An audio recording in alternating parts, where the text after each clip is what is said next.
fallout continues for the Houston Police Department and the scandal over suspended investigations. Today marks 3 weeks since Chief Troy Finner told Houstonians that a number of sexual assault investigations were suspended because of a lack of manpower.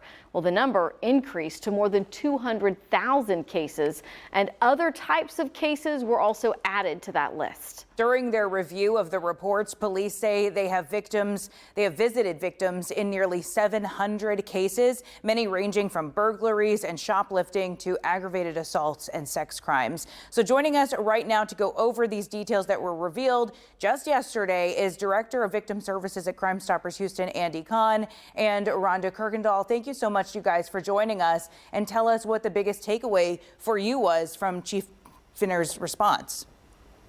Well, from our perspective at Crime Stoppers, I mean, first of all, we were just absolutely stunned and we were floored, specifically for victims and especially of sexual assault, which are it's just frankly the most underreported crime of any of the crimes that you can imagine. And for victims of sexual assault to actually come forward, to bravely, put themselves out there, to go through a variety of tests, submit statements and give evidence, and then just to find out that everything was just put, dormant and basically just shelved away. That's just got to be absolutely maddening and frustrating.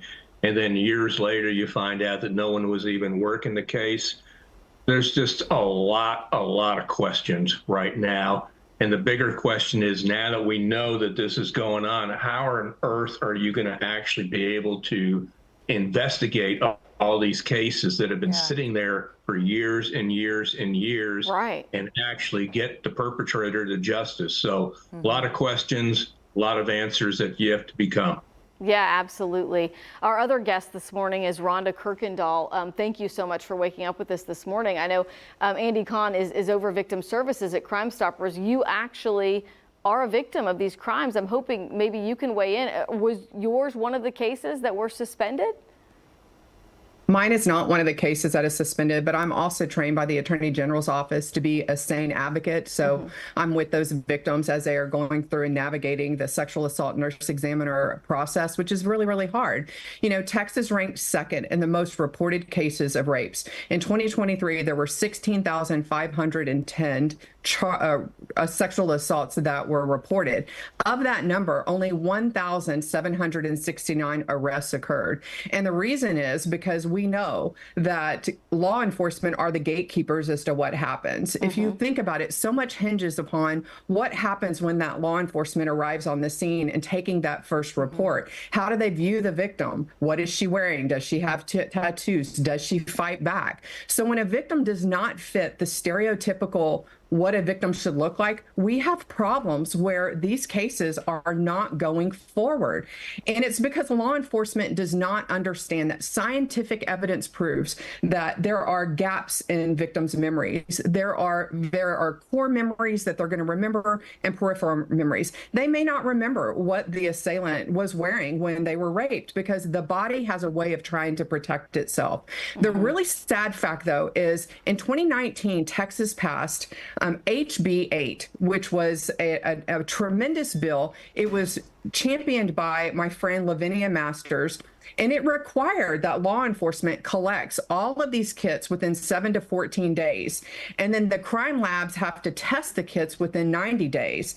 One thing that's very important to note also is that it mandated that law enforcement tell Texas how many sexual assault kits are out there and how many of them are backlogged, what are new and what are old.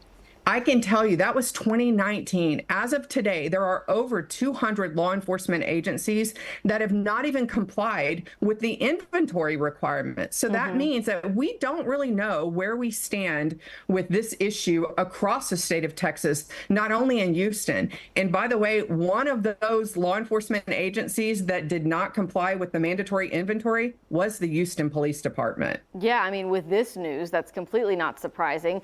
I mean, just another observation in all of this, Andy and Rhonda, is, as journalists, whenever you get phone calls from victims about sexual assault crimes or sexual crimes, it's very difficult to investigate or hold police accountable because of the discreet and private nature of these crimes. I mean, we know that police officers aren't usually talking to you openly about details of any open case, but especially about sexual assault cases, which makes it difficult to, you know, like, were they telling victims at the outset from the first report, like, or not telling them, but at that moment we just putting suspended and pushing it to the side? Or did anybody actually get a rape kit and then it's suspended? Do we know at what point they just said, we can't do anything with this case? We know one of the things, go ahead, Rhonda. Go ahead, Andy. We know in this case, though, the victim did do a rape kit. So, and then it sat for a year, and then that perpetrator sexually assaulted another person. So in this case, it is exactly what is happening. Yeah, absolutely. Andy Kahn, Rhonda Kirkendall, thank you so much for waking up with us this morning. You bet.